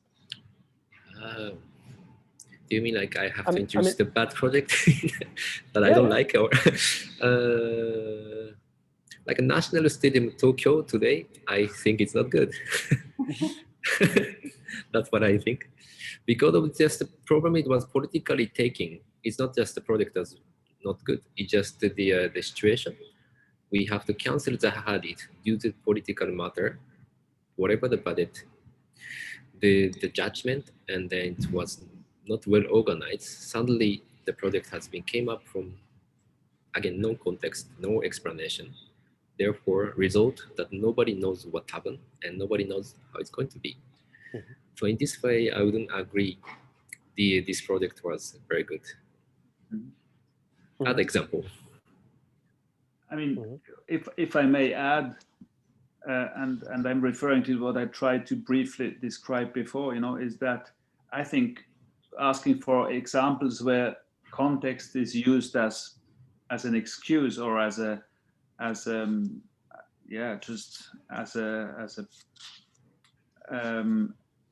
of bad pretext. A pretext. I mean, all Switzerland is full of it, because but honestly, and I would not even exclude necessarily things that we've done as well, probably, because what I find really important, and this is maybe a political dimension to the notion of context, in that sense also more related to an everyday understanding of the term, is that, again, for the very, very good reasons that in the late 60s, 70s, alongside with the theories of Aldo Rossi and others, the rediscovery of the city and of heritage, I mean, the value of it. So referring to your introduction, Andreas, the tabula rasa somehow came to an end, luckily. So preservation and heritage became important. And again, 30 years later, this sort of preservation transformed into something like a moralistic authority, also, by the way, expressed in laws, the berühmten Eingliederungsartikel, sort of regulations of integration, whatever it means. So all of a sudden, context turns its face into something that I can rather see as a threat or a restriction, and it's not a source of inspiration and let's say the echo space of history anymore, but it's more like a sort of a very restrictive and limiting framework, which then hinders you to express and develop maybe a new kind of architecture. So what happens? I mean, to put it very bluntly, you know, the, let's say, pitched roof or whatever when you build in a historic center. So context is start to use as a weapon in both directions. And then, of course, you would also have all these Trojan horses that are pretending to build and respect a context, because this is seemingly what everybody understands. And I find that a very poor notion of context. And then sometimes this leads to very, very original and interesting architecture, and sometimes probably also to rather weak proposals, because they feel forced by the notion of context. And therefore, I think it's interesting that we have a sort of a critical reapproach to context, because that's different from, let's say, 40 years back, of course. This is freezing the time, I think, what you're talking about. Yeah. And when you freeze the time, then it can't evolve anymore. Yes. And I agree that this kind of stylized thing by using the context look like the same, look like an imitation. It's the way that as you justify this kind of context becomes sort of excuse, and I totally agree. Sort of misunderstood the popularity of the context to be the sort of new sustainability of something you can do good things, but actually not really. I think we probably have to come to an end at some point, but I think we're really moving into an interesting phase of our discussion, because It I think starts to become interesting. Yes, always end. No, I think there's what I learned through Tsuyoshi's show most was that we tend to define context always with regard to what's past, to the past, right, to history, and very, very, very little actually to the future. And his show does that, or the whole thought that this architectural exhibition is based upon tries to actually link context to a project of construction, to something that's yet to come. And there's always this interesting moment where a new project that's kind of interjected in an existing context is very often described as a demolition or as an attack to this context. However, 200 years later, it may be considered as part and parcel of that context. And that cannot, that if you then would try to dismantle this project because it was accused to demolish that context 200 years ago, you would be attacked by contextualists then in 200 years' time, saying, no, this is so important for this context. So think of the Eiffel Tower, right? It was hardly constructed when it was already petitioned to be torn down again. And then it was, through some magic of history, it still stands today. And today it would be utterly inconceivable if you actually tried to dismantle this project and take it down. So I'm wondering, how can we, there seems to be a magic period of time between the moment that you build something and its potentially polemic perception to the moment that it is considered to be an integral part of that context. And practically, in the name of context, you can dismiss any potential contribution to a project, considering it as a disgrace of the context. But if you want to avoid this kind of dismissal of the new, in the name of past and respect for the past, we somehow have to almost make a leap in time, and to make people understand, actually, it may look strange now, but it could potentially become something really important for this context. And when I look at our historical cities in Switzerland, I have the feeling we're in dire need of this type of leapfrogging 20, 30, 40 years in order to actually permit new things to be constructed.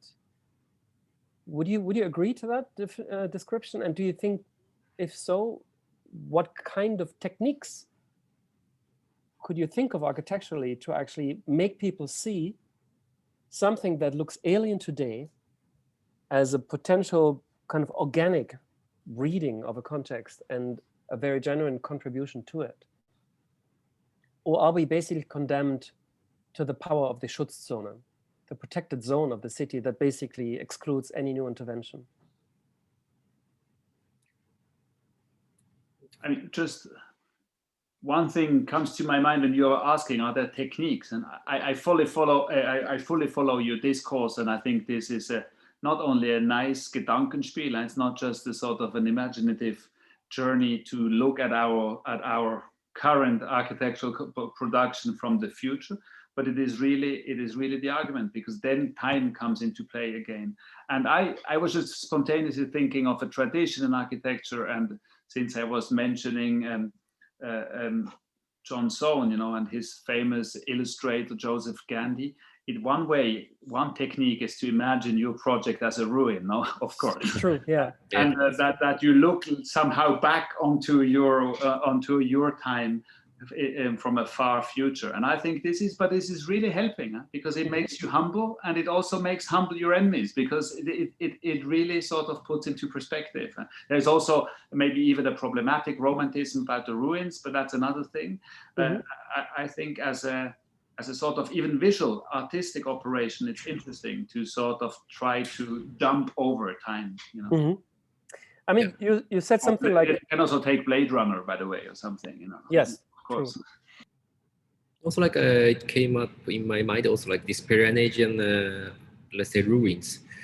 In a way, it's sort of same question that you have, sort of, what if you have to make a building in the desert of the Saudi Arabia? It's sort of the way we work for the project is that wherever it's context of almost artificial land, or maybe in a very high dense historical center. But we try to think as more walking on the desert as archaeologists, to walk on the desert as if even in the urban context. First, to really trying to dig something we don't know what comes out. And then by digging and discovering, suddenly this kind of ruins or archaeological things come up in the middle of the city or middle of the desert. It becomes sudden and surprise, and it becomes the future of the condition.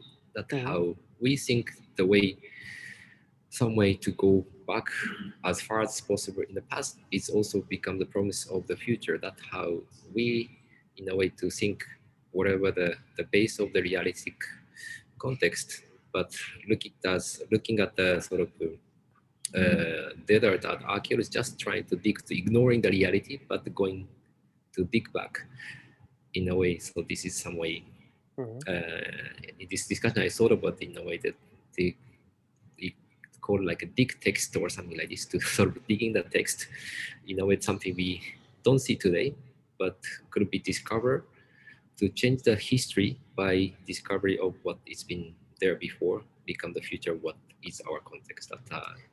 But wouldn't you then also need to change, like to develop a very congenial visualization strategy where you present like a rendering of a project that you do that refers to this kind of future possibility of that site, not with the present context around, but where you actually have to almost fictitiously design a potentiality of that context in some sort of future, where you can basically say, my project may look alien and strange in the context as of now, but I imagine this site to develop in this or that way. And I actually see my project to be fully implemented in a potential future of the current condition that would look so and so. So, in order to make that argument that your project is actually in tune with a notion of context yet to come, would you then not have to kind of materialize how this future context could actually look like?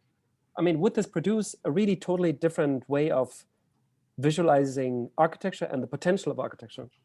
Yeah, for example, like either if you don't lose the client or don't lose the competition, of course we can visualize in a sense that for example, the stadium we've been criticized in a way for the Tokyo Olympic because of the rush in the construction. When it's open of the stadium, there will be almost no trees. So what they're gonna do this? But our idea was think for forested in the future of 100 years time. This was sort of image that we trying to speculate. So in a way to more push it towards the long terms of the future than than just dealing with this kind of reality of today's our situation. I'd like to ask Catherine. But I lost it in a way. Yeah. I'd like to ask Catherine and Emmanuel both in their own terms. Have you ever tried to make an argument for a project that you imagine could be perceived as polemical?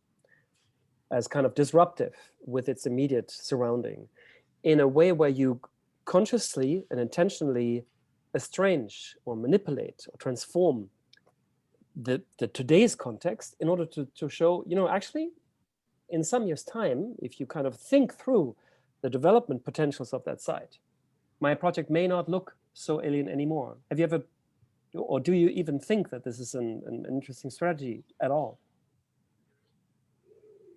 I think today politically it's actually the contrary, because everything becomes so protected, so outside the building areas, in the mountain, in the valley, it's like this huge dilemma now, how you cannot do anything anymore. Even if you inhabited your own holiday house there, you can barely change the side of the windows, So actually, I am not really thinking the way you're proposing. It's even more the contrary. I mean, we have some thoughts about densification, but I would love to jump into Tsuyoshi's trees problem, and I really love the way of working with landscape, because landscape at a totally different timeline as construction.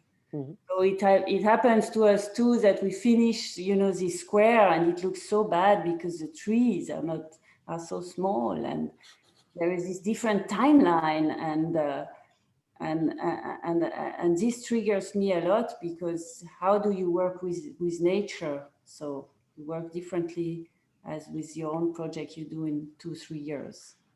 There, I think there is a huge potential to think into the future, I mean, even mountains here in the valleys are changing, rocks are falling down, forests are growing, getting up to the tops. So maybe nature and landscape with this different timeline is also becoming a different context. Emmanuel, do you want to pick up on this? Yes, I find that a very interesting question. I might add to what you, Katrin, just said is of course also infrastructure. In that sense, it's maybe not visionary or provocative in the sense to imagine a totally new future, but even in our work, and I think of many of our colleagues, even in Switzerland, I think, Katrin, strangely it's true. In some parts, there is hardly any change and intervention seemingly possible. But then there is others, like the railway fields, so that there is infrastructure that is dramatically transformed, and where even our imagination seems to be slower than what's actually happening. So I'm not strangely, no, already within 10 years' time, we are looking at some urban conditions, even in slow, protected Switzerland, where things are dramatically changing. And in that sense, yes, we did some projects where we are speculating on, let's say, a change that public transport would become more important, that the way how mobility develops changes, and that a project can be to a certain extent an anticipation of different patterns of how people move. And this is a very classic, I mean, also the Basel Rheinhafen, for instance, we did very modest sketches long time ago, also trying to anticipate that this in the line of the whole discourse, can this ever become,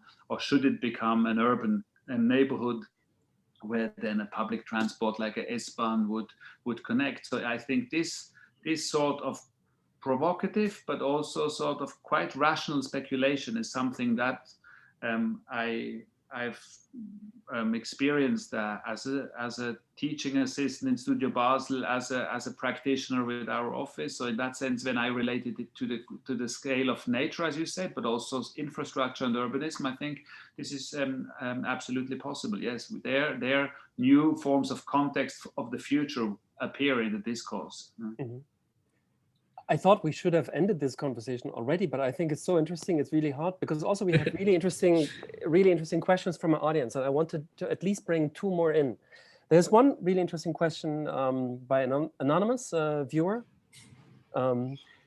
He or she asks, are there any situations you can remember where you had to defend yourself against the context, where you really had to refuse any kind of linkage with that kind of context? Just me or no? All of you. All of us.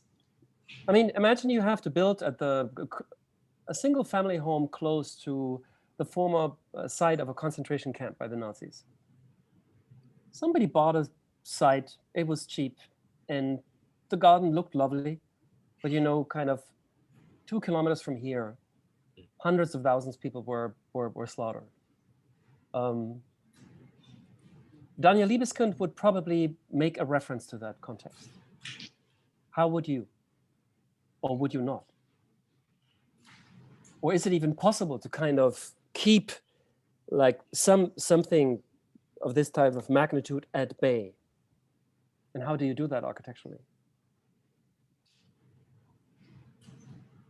Thinking about the programming or thinking about really the atmosphere of a site. I mean, you know, a site like this has an aura, and that aura can be so negative, you know, so Darth Vader-like. But you want to be Anakin Skywalker to be the atmospheric key line of your project. So can you imagine that you actually really have to kind of shut out the context to even concentrate on one constructive thought? Or is the context unavoidable and impossible to not address? But shutting out the context is working with the context, right? In a way, you could say so. I would say it's inevitably there. You cannot avoid the context. You cannot. And I mean, you can maybe refuse it by refusing a project, of course, or by not feeling able to deal with such a context. But I don't think that that there is a possibility to really make complete abstraction of a context. Yeah, even as you say, ex negativo. I mean, even in less dramatic examples than the one that you are mentioning. I mean, there is really sometimes a surrounding that is difficult or hard to communicate with in order to use that metaphor of the dialogue, which I still think is a very valid way of also thinking about the immediate physical context and also the history and the culture of a place. And somehow, perhaps, yes, you are speechless. You don't know how to dialogue, but you cannot really escape the confrontation. And but if you take the early houses by Tadao Ando, you know, they always struck me, you know, these houses were really kind of rectangular, concrete walls, and then one part of the house is, I remember this one house, half the ground plan is actually built volume, like rooms. The other is empty and is a kind of an internal courtyard. And Ando said, you know, he built this way, like kind of ignoring the outside, because he said he couldn't cope with the chaos of the Japanese contemporary city. And there was nothing he could relate to. And that's why he had to entirely interiorize the logic of the house and really refer to the inside and create an own kind of reality. I think if you take this house and you put it next to the concentration camp, it becomes. It becomes what? I mean, it's impossible to live there, because then you have other, you know, associations happens there, and it's not possible anymore. The same house, you can't have it there, you know. No, that's true. But wouldn't this be this kind of early work of Ando an example of that possibility that the person in the Q&A room suggested to him, that you actually can neutralize context? I would say, like, for example, if the process changes, for instance, like if you make the project in the computer game, 3D modeling, just do it without any context in outer spaces almost. Then suddenly somebody bought the land, put this project because he or she likes it very much and put it there. So in this way, suddenly the almost product of building, which landed on the somewhere we don't know. So that sense, because of the normal process of the stepping towards the building process, planning process, it's completely changing because the product is completed and it's landed on the ground. And actually, this happened many ways for this, the prototyping of housing developers and the office building, which sort of creating a product which is perfectly shaped, but then we cannot say that this is sort of contextualized. So that way, it's marketized in a way to make a product and then be non-contextual part of it. Which brings us back to the modern movement and all the idea of prefabrication and preconception of a house.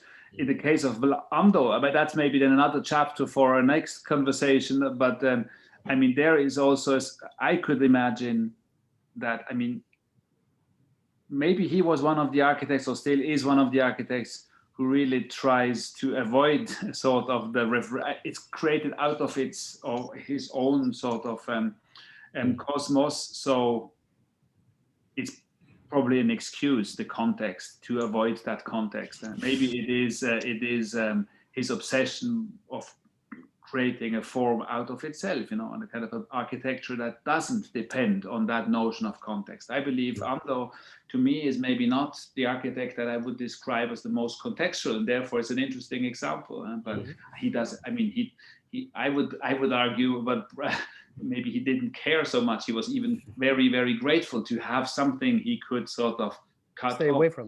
Yeah. Yeah, it's perfectly possible.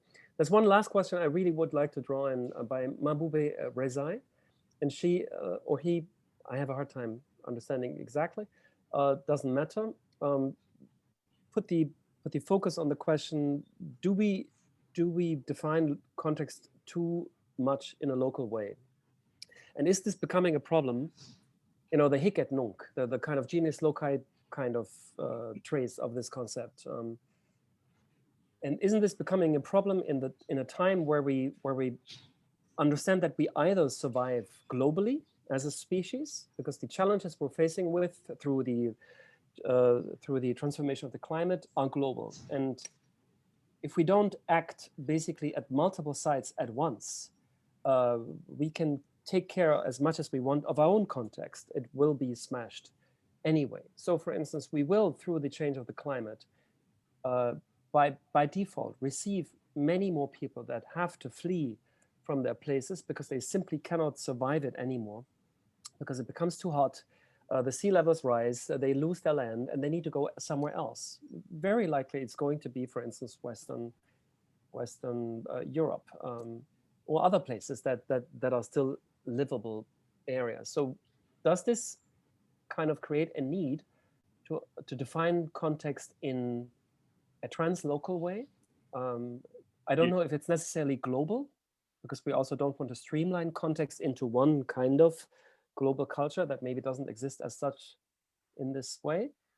But do you think there's a need that we kind of get beyond the local underpinning of that term? I think it's a very, actually I had a slide, but then I took it out because it was already too long. That was the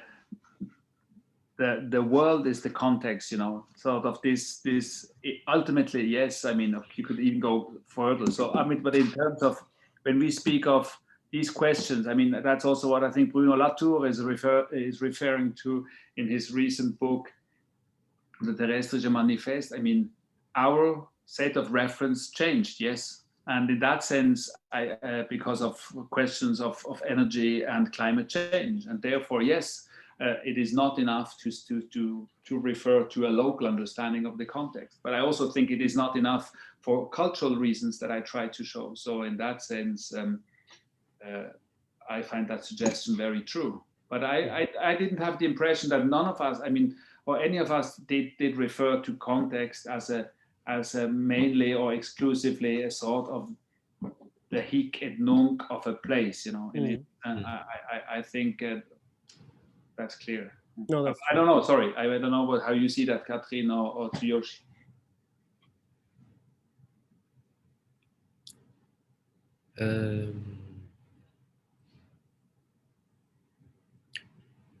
You know, like I don't know, maybe environmental issue, but also like just my personal experience that I born in Japan, but it's been quite a long time, nearly 20 years living in Europe. So in a way, the sort of no longer the idea of context in a way both sustainably, but also anthropologically, there are so many exchange and cultural and social exchange that are influencing to materialize where we could have a life and how we can form of life in the different conditions. And then now we cannot go backwards. Everybody has to go back to where you're born and where you needs to stay. So in this way, the phenomena of global, let's say, planet tectonic are keep giving us opportunity for potential needs, and that form us to have this sort of idea of the how our life could form us to have sort of comfort in the continuous, let's say, behavior we could not ignore from the past, but how can we able to live together, not yourself.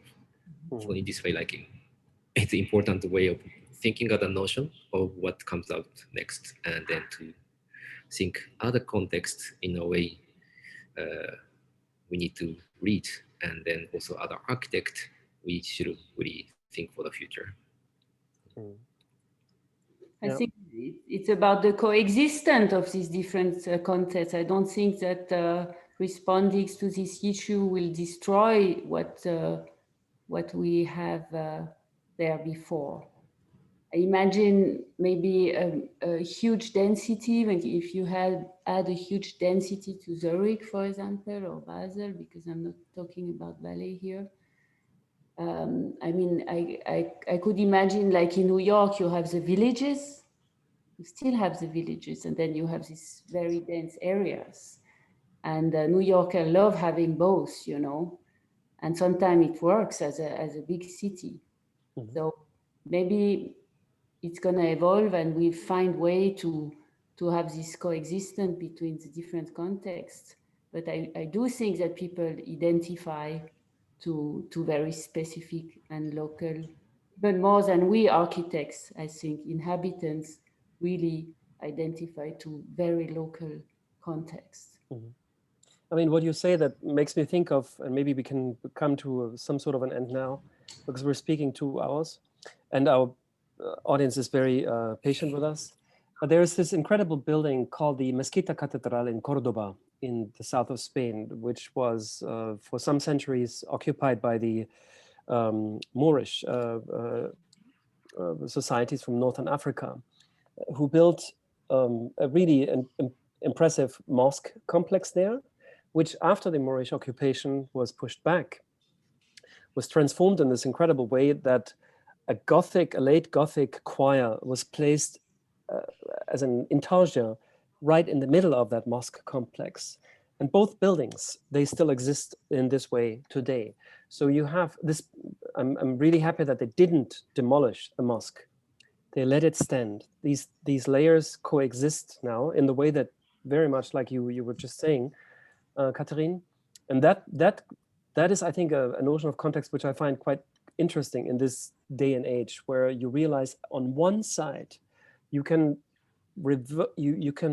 sense the reverberations of many sides, of many places, or more than one place, acting physically in a way that you can actually experience the here and the there at the same time. And I think this is probably important in this kind of global condition where we understand it's not enough to only take care of our own well-being here and now, but actually if we don't resolve the climate and migration crisis in Africa or in Syria, we will not live in peace here. If we don't resolve the climate atrocities in the Amazonas, we will be in deep shit here. And this kind of condition, this interdependence of different places, I think is really, really interesting. And it strangely makes me think, as we speak, of this crazy concept of the mythics, who were basically persecuted by the Catholic Church for their statement that they could experience the presence of God by themselves individually, and not through the intermediary of a church and a priest, but they could simply connect or establish a connection to God individually. And to describe this experience, they use this term of bilocality. We're saying I am simultaneously here and there. I can experience both places. And maybe we need to develop a bilocal understanding of context to actually live up to the challenges of a globally challenged society that we inhabit in the 21st century. And that maybe would really project us beyond this kind of singular and maybe a little bit simplistic notion of the here and now, the hic et nunc, towards an understanding of a place that is both here and in another past, and yet a future to come, but also not here only, but also there. Places that are in some connection, invisible or not, but performatively to be experienced with the side we're talking to. And that may really kind of be the air that Tsuyoshi in his exhibition and with the notion of archaeology of the future has been trying to kind of uncover for us. Yeah, it was the clumsy attempt to kind of bring this discussion to some sort of an ending. I would really love to thank, first of all, you, Catherine, Tsuyoshi, and Emmanuel, for your beautiful contributions. Thank you. For your willingness to engage this debate. Not an easy debate, complex as the term suggests. I would like to thank our audience, which was very patient as well. There's still 80 people here. It's really amazing after 2 hours. And the many beautiful questions that you asked, some of them I was hoping to bring in explicitly. Some I tried to answer or get answered implicitly by the turns of our discussion. And some of them I unfortunately didn't get around to. Please don't be offended. We try harder next time. Also, as we're learning to cope with this kind of interactive debate, where actually the presence of our audience is much more tangible to us, strangely enough, through the possibility to ask these questions directly in the moment of the discussion, than we would have in a classical physical setting. So also contextuality of debate is changing, as we understand. So yeah, thanks a lot again, and I hope it was some sort of enjoyable, even if we didn't have a fireplace next to us sitting around. Thank you very much. Thank you very much. Great pleasure. Thank you. Thank you so much. Thank Bye you. bye, everyone. Thank you. See you soon. We talk. Yes, exactly. Ciao. Bye. Okay, Bye-bye. ciao.